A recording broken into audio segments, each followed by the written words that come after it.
What is going on, YouTubers? Welcome to another video. Today we're going to have a statue chat. Now, I wanted to tell you guys why you should never pre-order something and when you should. There's always that question, should I pre-order this statue? Should I wait or whatnot? And this has come across every collector's mind countless times. There's been many times where I pre-ordered something immediately. And there's been times where I waited until it was just shipping and then I bought it. And there's pros and cons to both of this, and I'm going to explain why. Now, here's the thing with collecting. Directions change. So what you think you'll be collecting now may change a month from now, 6 months from now, a year from now. And when a statue takes anywhere from 6 months to 3 years to ship, your direction is most likely going to be changed by then. I've changed my collection probably hundreds of times, to be honest. It seems almost like on a monthly basis I'm changing something. I find little ways to tweak something, and then I realize, you know what? I pre-ordered the statue, I don't even need it. And then I have to cancel it. Example, the PCS Michael Myers. I pre-ordered that in anticipation to have the 4 Horror Classic, the 3 original Sideshow, and then the PCS Myers.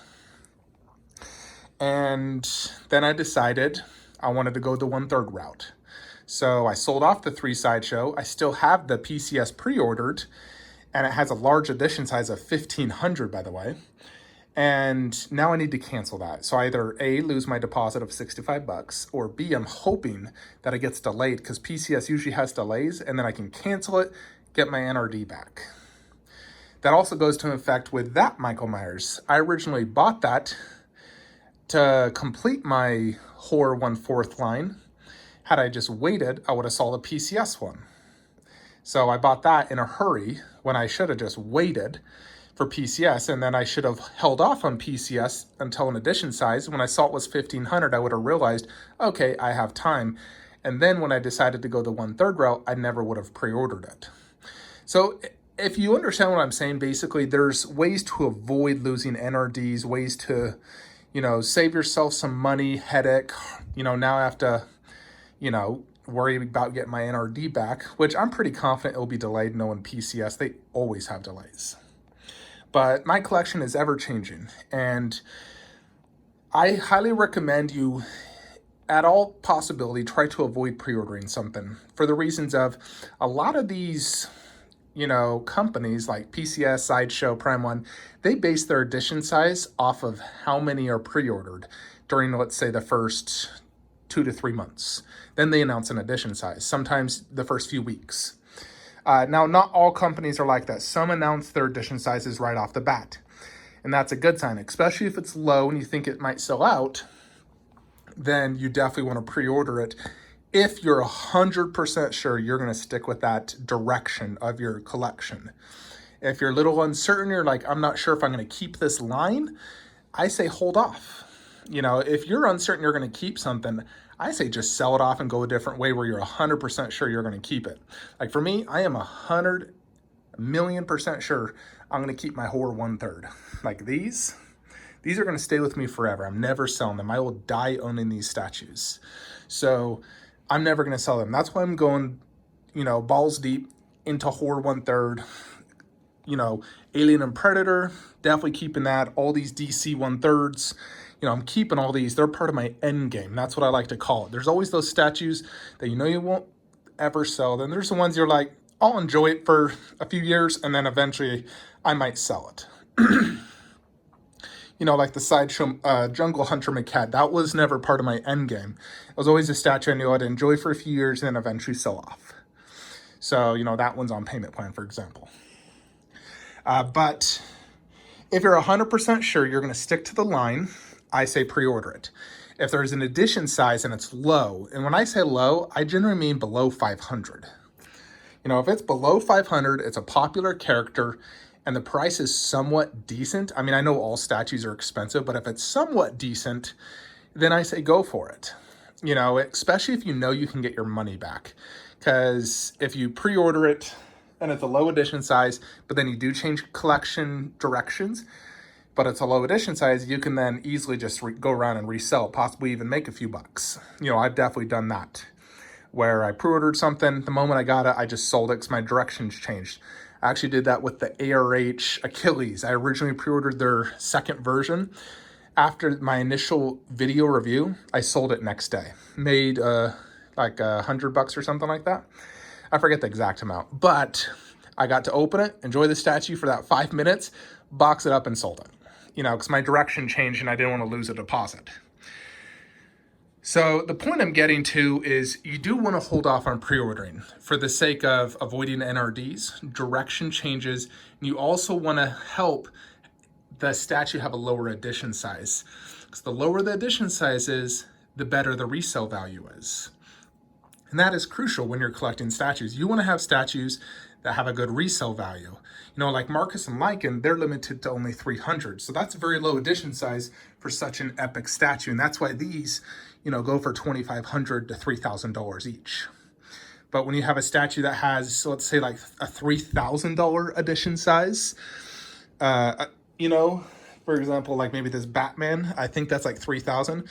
The resale value drops tremendously. So when that day does come that you want to resell it, you're going to lose some money, which really sucks, you know, because you invested in it and all of a sudden you have to lose $100, $200. You know, I sold my Man of Steel premium format, large edition size, plus the statue didn't turn out too great due to quality control. And so that one just plummeted in value. I paid $389, I had to sell it for $250.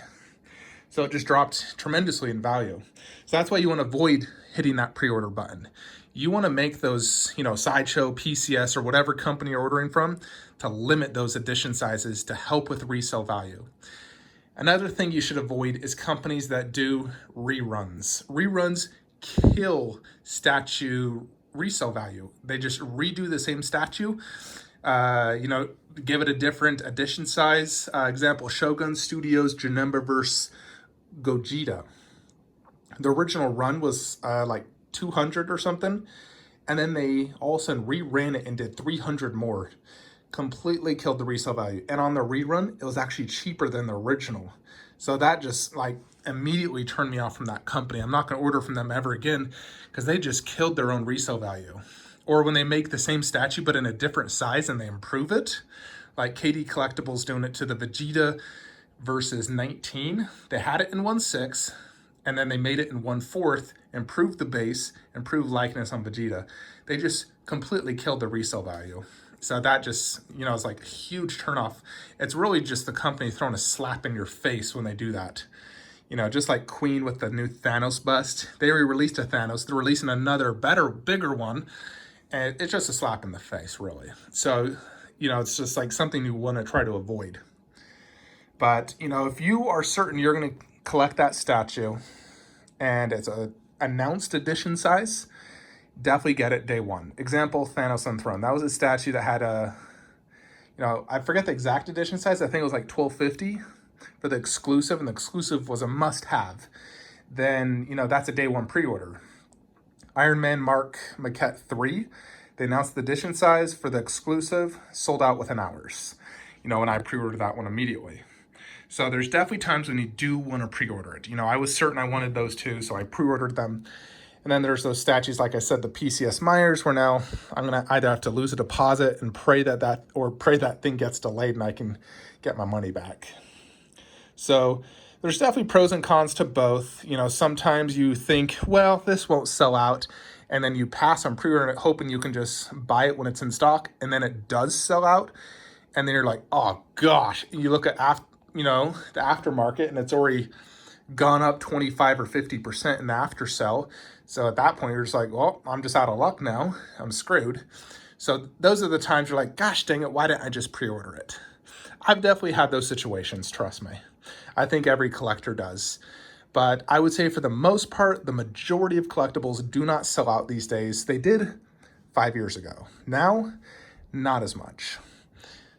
So, you know, like even this Pennywise bust, which for me is one of my absolute favorite best collectibles, limited to only 45. That took months and months to sell out. I think it's just because it's a relatively newer company, but still, you definitely when I weigh the pros and cons when you're hitting that pre-order button, are you going to stick to this line? Are you going to stick to this direction? Are you going to stick to 1/4 or 1/3 or 1/10? So you definitely got to decide where you're going to go with your collection. And then you definitely have to look at resale value. It is crucial to collecting, you know, so it is absolutely crucial, no doubt. You know, I bought that Nemesis statue, but honestly, the resale value sucks. So I'm just going to keep it right here. And I think it does look good. I still am happy I got it. But the resale value is not good on that guy because it's so expensive to ship and people want to pay me $300 for it. And I'm like, $300? The retail on this is $599 plus shipping. So clearly the resale value is not very good. You know, where I think the resale value of like XM Alien a few years down the line, that thing will be worth $3,000 in my opinion, because it's such a grail and it's so freaking cool. That Alien goes for, you know, good almost $1,000 over what I paid. That's great resale value, no doubt. So that is just my 2 cents on why you should and should not pre-order a statue. There's definitely times you want to. There's definitely times I say absolutely not. You wait for A, the edition size, B, make sure you're still collecting these statues 1 to 2 years down when it actually ships. And there's just so many pros and cons. You're damned if you're damned if you don't. So it's really a double-edged sword if you're going to pre-order that statue. Anyways, folks, let me know your thoughts and comments below. Hope y'all enjoyed this statue chat video. I will see you guys next time. Like, comment, subscribe. Have a great day.